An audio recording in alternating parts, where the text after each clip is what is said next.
سفر عشق ہمیشہ سوچتی تھی کہ اس کی سب سے پہلی شرط میرے سے شادی کی چادر لینا ہوگی۔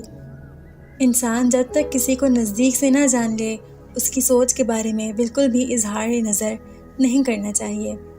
میں سینا کی باتوں پر بہت یقین رکھتی تھی اور اس کے اعتقادات کی بھی میرے نزدیک بہت اہمیت تھی، لیکن اب اس کی شخصیت کے مختلف پہلو بھی کھل کر میرے سامنے آ رہے تھے۔ خود سوچ رہی تھی کہ آخرکار میں نے زندگی میں کون سا اچھا کام کیا ہے کہ خدا نے اس طرح کے شخص کو میری زندگی میں بھیج دیا۔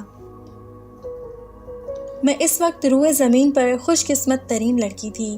سینا اور اس کی فیملی کے بارے میں جتنی پوچھ گچھ کی گئی اس میں بھی سب ان کی تعریف ہی کرتے۔ میں نے اور سینا نے لیبارٹری جانا تھا چیک اپ کے لیے۔ میں نے چادر بھی سلوا لی تھی اور خوشی خوشی سے چادر لی کہ ابو نے مجھ سے چادر لے لی۔ میں بہت ڈر گئی تھی، مجھے بالکل اندازہ نہ تھا کہ ابو میرے ساتھ ایسا کریں گے۔ میری بیٹی، مجھے ڈر لگتا ہے کہ جب تمہارے سر سے عشق کا جنون اترے تو اس چادر سے بھی تھک جاؤ۔ یہ بہتر رہے گا کہ جس شخص نے چادر کے بغیر تمہیں پسند کیا وہ اپنی پوری زندگی اس کے بغیر ہی تمہارے ساتھ زندگی گزارنا پسند کرے گا۔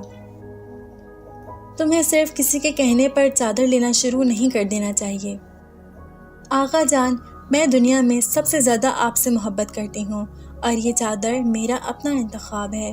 سینا نے مجھے ایک بار بھی چادر لینے کے لیے نہیں کہا۔ حتیٰ اگر میری شادی سینا سے نہ ہوئی تو تب بھی میں چاہتی ہوں کہ اس کے بعد بھی چادر پہنوں۔ آقا جان نے میری بات سنی تو بہت پیار و سلام و صلوات کے ساتھ رخصت کیا۔ جب لیبارٹری سے واپس آئے تو ٹیکسی میں تھے اور آہستہ سے باتیں کر رہے تھے۔ میری امی بھی ساتھ تھیں۔ مجھے بہت شرم آ رہی تھی، بس اتنی سمجھ آئی کہ وہ کہہ رہا تھا کہ جب سب کچھ سیٹ ہو جائے گا تو میرے پاس آپ کے لیے ایک سرپرائز ہے۔ اور میں سوچ رہی تھی کہ کیا سرپرائز ہو سکتا ہے؟ نہیں، میں سوچ رہی تھی کہ ٹیسٹ کا جواب کیا ہو سکتا ہے۔ جو بھی جواب آئے گا زیادہ سے زیادہ یہی ہوگا کہ لیب کا جواب صحیح نہیں ہوگا، کہ ہم تندرست بچہ پیدا نہیں کر سکتے۔ تو کیا ہوا؟ بچے نہیں چاہیے مجھے۔ اتنے لوگ ہوتے ہیں جن کے پاس بچے نہیں ہوتے۔ ایران میں نکاح کرنے کے لیے تھیلیسیمیا کے لیے بلڈ ٹیسٹ کا موجود ہونا اصلی شرط ہے۔ خیر، مجھے برا نہیں سوچنا چاہیے، انشاءاللہ سب اچھا ہوگا۔ مجھے سرپرائز کا انتظار کرنا چاہیے، نہ یہ کہ برے خیالات سوچے جائیں۔ اور جتنا وقت لیب ٹیسٹ کا انتظار کرنا تھا میری نیند اڑ چکی تھی۔ یہ کام تو سب ہی کرتے ہیں لیکن مجھے تو کچھ سمجھ نہ آ رہی تھی۔ پھر اس رات 9 بجے سینا کی والدہ کا فون آیا اور بتایا کہ آج سینا کا کوئی کام پڑ گیا تھا جس کی وجہ سے وہ آپ کی خدمت میں نہیں پہنچ سکا۔